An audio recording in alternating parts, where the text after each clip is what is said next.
जो भल्ले का निशान है, ये सिर्फ चंद लोगों का नहीं है, ये पाकिस्तान के 25 करोड़ अवाम के बुनियादी हकूक़ों का मसला है। भल्ला पाकिस्तान की अवाम की उमंगों की तर्जुमान है।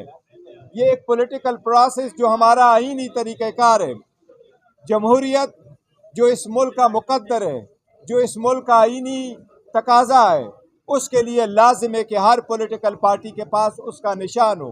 हर पॉलिटिकल पार्टी का पहचान उसके निशान से होता है। जैसे भी है, हमने बेहतरीन इलेक्शन करवाए थे।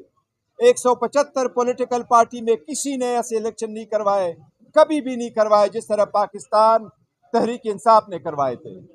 लेकिन इलेक्शन कमीशन के पास दो चश्मे हैं, एक वो जिस चश्मा लगा करके 175 पार्टीज को देखा जाता है, और दूसरा वो जिससे पीटीआई के इलेक्शन को देखा गया है।